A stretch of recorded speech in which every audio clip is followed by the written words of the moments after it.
Hello. Israel life സുഖമല്ലേ എന്ന് ചോദിക്കുന്ന കുറച്ച് പേരുണ്ട്. അവർക്ക് വേണ്ടി നമ്മളാണെങ്കിലും എല്ലാ പണിക്കും അതിൻ്റെതായ കഷ്ടപ്പാട് കാര്യങ്ങളൊക്കെ ഉണ്ട്. അതുപോലെ തന്നെയാണ് ഇവിടെ ഞങ്ങൾക്ക് ഇവിടെ വന്ന പലർക്കും റിലേറ്റ് ചെയ്യാൻ പറ്റുന്ന ഒരു കാര്യമാണ് ഉറക്കമില്ലായ്മ. ചിലർക്ക് ഫുഡ് കിട്ടുന്നില്ല, അങ്ങനെയൊക്കെ. എനിക്കിവിടെ ഉറക്കത്തിന്റെ കുറവ് മാത്രമേ ഉള്ളൂ, ബാക്കിയുള്ള കാര്യങ്ങളൊക്കെയാണ്. പക്ഷേ ആ ഉറക്കത്തിന്റെ കുറവ് നല്ല രീതിയിൽ തന്നെ കിട്ടുന്നുണ്ട്. കാരണം രാവിലെ മുതൽ അമ്മച്ചി കിടന്ന് ഉറങ്ങും, എന്നിട്ട് രാത്രിയാകുമ്പോൾ എണീറ്റിരുന്നിട്ട് വർത്താനം പറഞ്ഞുകൊണ്ടിരിക്കും. ആ സമയത്ത് നമുക്ക് ഉറങ്ങുന്ന ടൈമാണ്, ആ സമയത്ത് നമുക്ക് ഉറങ്ങാനൊന്നും പറ്റുന്നില്ല. അതിൻ്റെ നല്ല ബുദ്ധിമുട്ടുണ്ട്, ഏത് സമയം വിളിച്ചുകൊണ്ടിരിക്കും കാര്യങ്ങളൊക്കെ. അതിൻ്റെ ഇടയ്ക്ക് നമ്മൾ വല്ലപ്പോഴൊക്കെയാണ് ഒരു ട്രിപ്പൊക്കെ പോകുന്നത്.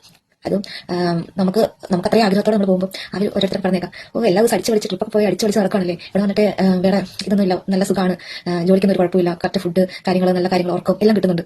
ഇതൊക്കെ കേൾക്കുമ്പോഴല്ലോ ശരിക്ക് ഭയങ്കര സങ്കടം തോന്നും ചില സമയത്ത്. നമ്മൾ അതിന് വേണ്ടിയല്ല, ഒന്ന് ഒരു ട്രിപ്പൊക്കെ പോകുമ്പോൾ തന്നെയാണ് നമ്മുടെ മൈൻഡൊക്കെ നോക്കിയത്.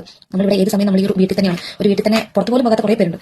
അത് ഞാൻ പറയുന്നില്ല, എനിക്ക് 2 മണിക്കൂർ ടെസ്റ്റ് ടൈം ഉണ്ട്, എന്നാലും ആ ടൈം മാത്രമാണ് ഞാൻ പുറത്ത് പോകുന്നത്. അപ്പോൾ ഇതുപോലെയൊക്കെ ട്രിപ്പൊക്കെ പോകുമ്പോഴത്തേനും ചിലരൊക്കെ പറയുമ്പോൾ നമുക്ക് ശരിക്കും വിഷമമൊക്കെ ഉണ്ട്. ഇത് മാത്രമേ നമുക്ക് എൻജോയ്മെന്റ് ഉള്ളൂ, നമ്മൾ നാടുമായിട്ടും എല്ലാം വിട്ടിട്ട് വന്നിരിക്കുന്നു. അപ്പോൾ ആ സമയത്ത് ഓരോരുത്തരുടെ ഈ പ്രശ്നം കേൾക്കുമ്പോൾ ശരിക്കും സങ്കടം തോന്നും. ഇതുപോലെ ഇല്ലെങ്കിൽ നമ്മൾ ശരിക്കും ഇവരെ പോലെ ഭ്രാന്തരായിട്ട് ഇവിടെ കിടക്കേണ്ടി വരും. ചിലവർ അങ്ങനെ ആയിട്ട് പോകുന്നുണ്ട്. ഇതിപ്പോൾ എന്നെപ്പോലുള്ള കുറച്ച് പേർക്ക് മാത്രമേ റിലേറ്റ് ചെയ്യാൻ പറ്റുള്ളൂ. കാരണം അവർക്കറിയാം നമ്മുടെ ബുദ്ധിമുട്ട് കാര്യങ്ങളൊക്കെ.